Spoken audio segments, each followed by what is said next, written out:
in by Amen Thompson, who had 24 in this game. Rockets cut it to 7. Then Jabari Smith Jr. from outside. It's a three-point game. But just when all the mojo's flowing Houston's way, Jimmy steps up. Another contested three in the corner. Got that. Warriors up 8 after 3 to the 4th. Where is Steph Curry? He's around here somewhere. Steph puts it on the deck and lays it in, warming to the task. And then Curry. Mr. Inside, Mr. Outside. So he's starting to heat up in the 4th. Then Draymond, the Buddy Hield, who hasn't cooled off much, knocks that down. Warriors up by 10. Next possession, Steph dribbles around and then just goes right to the rack. He's fully engaged now. Steph played 46 minutes, 22 points, 14 of those came in the 4th. Warriors up by 17. But Hield was the man. 9 of 11 from 3. Absolutely unconscious shooting. 33 points. His 9 threes tied for the most in Game 7 history. Warriors moving on to play Minnesota as they outlast Houston in a tense and chippy 7 games. I'm blown away by Steph's competitive fight. You know, at 37, been doing this forever. Got 4 rings, gold medal, everything he could possibly want in his life, he's got. He has nothing to prove, and yet he's going to come in and try to prove something every single night. It's amazing. Draymond, too. Jimmy, too. And that's the common theme, the common denominator with all these guys. It's their competitive force, that how much they love to play and compete and win, and the process of going through it and putting themselves on the line. The fact that these guys continue to put themselves on the line year after year after year, it just blows me away. The competitive spirit and energy and love for the game, it's beautiful to watch. One thing about this league, you're never done proving who you are until you're done, completely finished. And so I wanted to come out and prove again just who I am, with poise, but with the same fire, same tenacity, but poise. And I think I delivered that and gave our guys something to follow. What I gave them last game to follow, they followed it. And that's why we got bullied. But I think I gave them something different to follow today. And that was the message, that was the goal. We got it done. Yes, they did. Steve Kerr now 3-0 in Game 7s away from home. It's the most road wins in Game 7 by any head coach in NBA history. And now the Warriors will face the Timberwolves in the second round, while the Rockets go home empty-handed despite being the 2 seed. Here's Ime Udoka. We had our chances in this series. We all expected to continue to be playing, obviously, and so that's a letdown. But, you know, it's going to sting now, use it as motivation, and the growth and the things we've learned and showed this year.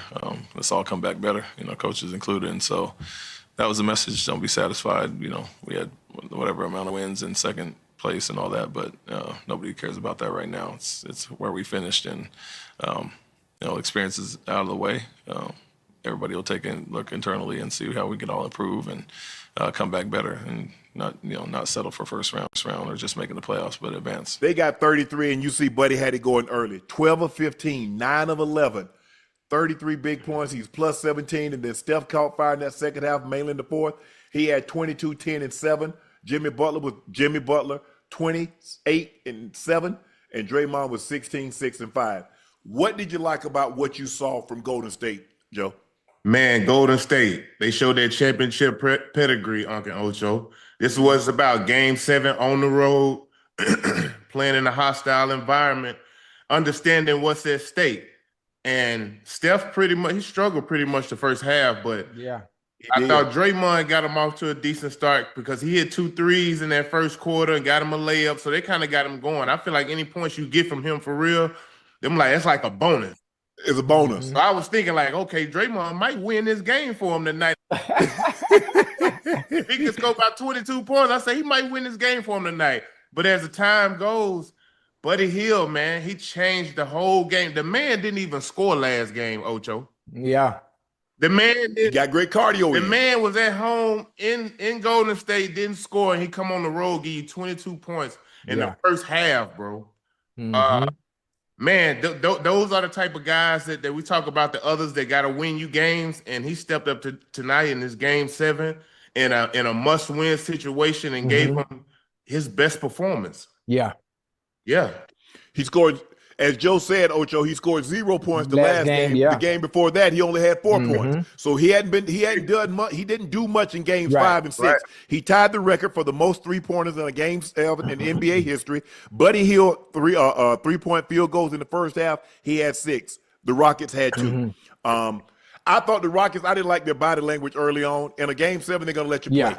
They let you play in the playoffs to begin with. They're definitely going to let you play. And you look at Şengün's body language. When they didn't throw him the ball, he's slumping his shoulders. I didn't like the body language from the jump, missing shots. And he had some very makeable shots. I mean, he's point blank range, and he was misfiring. Yeah. So that's you, bro. You can't get mad because, look, you make it seem like you got Magic Johnson on your team, and he's going to see you every time you pop open. It's not like that. Fred, he got caught fire a little bit in the second half, mainly the fourth quarter, but he didn't really do a whole lot.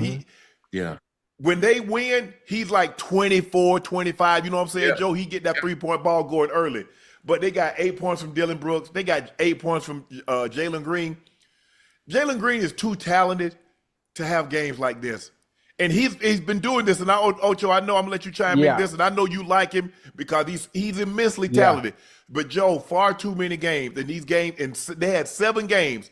I saw far too many 4s and 8s from Jalen Green. Yeah. Go ahead, Ocho. Hey, listen, I enjoyed the game. I think the Rockets did a very good job of trapping Steph, playing consistent defense on him, which is why I think he struggled a little bit in the first half. Obviously, if you look at the points, he finished with 22, but he kind of struggled the first half of the game. You need a game like this from Buddy Hield. I think Buddy Hield actually saved the day. Listen, the Warriors' big 3, they combined for 58 points, 24 rebounds, 20 assists. And they did a little bit of everything. Draymond did what he did. We knew Jimmy Butler was going to show up. But for Steph to have a game like he did, I thought he was going to come out and go for 40 or 50 tonight. That's what I thought he was going to do based on his performance last time. But Buddy Hield saved the day, man. Like you said, he was 9 for 11 from behind the arc. He had 33. And I think he's the reason they won game 7. Obviously, the Rockets didn't help themselves with the way they played and their body language. They had a decent output and performance from most of their players, but it wasn't enough. I think a game like tonight, you would have need Jalen Green to step up and be the player that I think and other people know he can be. But such low output offensively, it's not going to win many game 7s. Hey, they would go ahead, Joe. But to kind of piggyback on what y'all was saying about Jalen Green, man, it's like when you watch the games, it's like if it's not a 3-pointer, it's something that's forced at the basket, right? Yeah. Where's the middies at? Where's the mid-range game at? Like, we have to have that, man. I know analytics and kind of took it out the game, but in the playoff, the game slows down. There's not as many possessions normally that you will have during the regular season. So you have to value those possessions, and you want to get great shots every time down the floor. So I think for me, it's just like him getting in the lab, man, and really working on his mid-post, his mid-range game to the point to where you can give him the ball and he can get you a bucket or he can raise up and shoot that midi, bro. Like you can't just live and die from the 3. Right. Then think, okay, my 3 ball ain't working. Let me force something to the cup because now you're all out of rhythm. I think you got to have a mid-range game, and it's just a lost art in today's game. Yeah. If you look at what Golden State was prepared for that trap, if you notice, they hit the mid, they swung the ball, wide open 3 to Buddy Hield. Or they come to pick and roll, and then you got Buddy Hield wide open for the 3. You got Jimmy Butler. You got these guys. So they were prepared this time.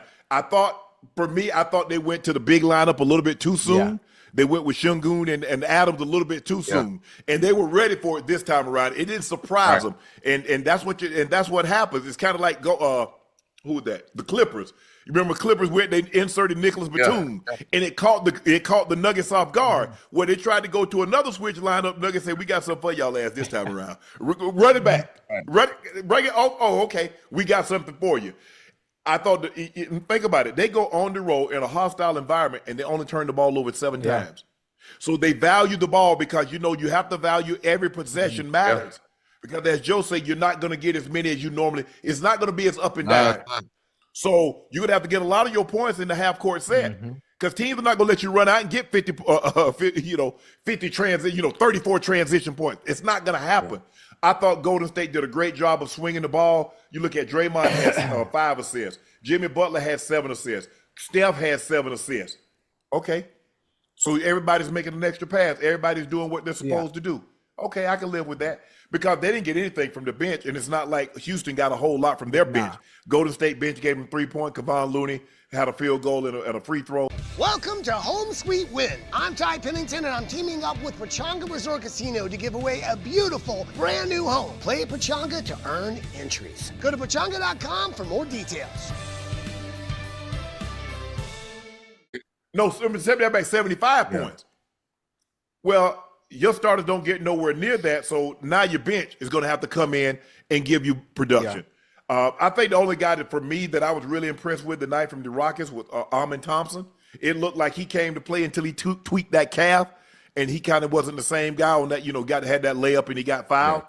But he was 24-9, 3 assists, 3 steal of the block. But the rest of the guys, I didn't like their body language from the jump, Ocho. I didn't like their body language. I saw a lot of this, a lot of that, and that's not what you need in a game 7. You need everybody to be upbeat. Bro, what you thought? You gonna make your first 14 shots? Right. It's tough, man. It's tough. I love Thompson. I love his game. I love the energy and effort that he played with throughout this whole entire series, attacking, and the defense that he played on Steph Curry. But for me, man, I think Steph was probably the biggest key tonight. If y'all really watch that first half, watch how he gave himself up and was setting picks for Buddy Hield, and Buddy Hield was getting wide open shots. They kind of got rhythm. So that's why I say that championship pedigree, it came through in Game 7 for them.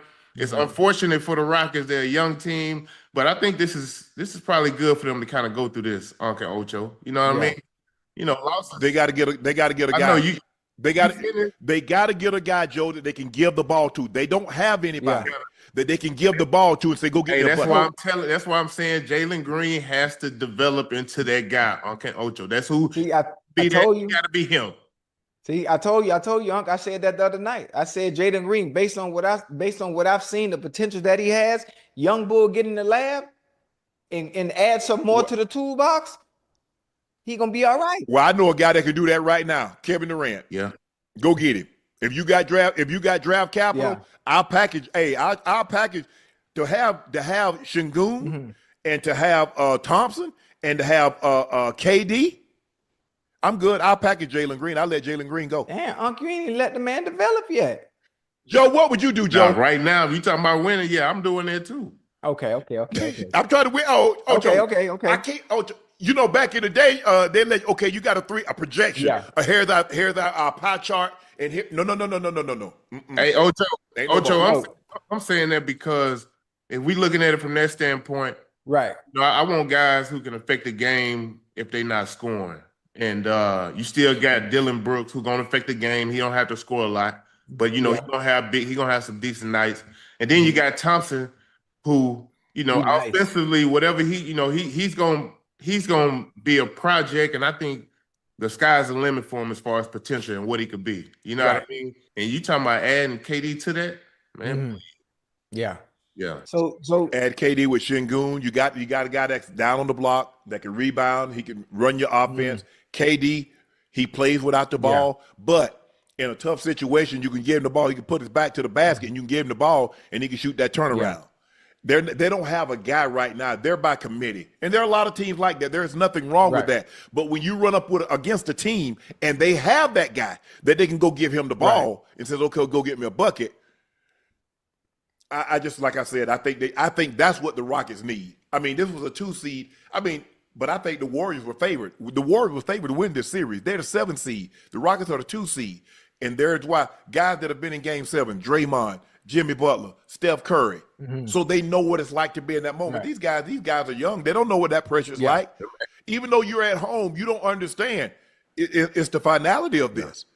And that moment, you look at how free they were and how they played, and then you look at the guys. I thought they were tight. And it showed in their body language early, because when you tight, you get frustrated at the least thing. Man, throw me the ball. But damn, bro, we just 2 minutes in the game. We got 46 more minutes to go. I'm gonna get it to you. And unless you know how important this game was, Steph Curry played 46 minutes. Jimmy Butler played 45 minutes. Draymond played 40 minutes. Pozinski played 40 minutes.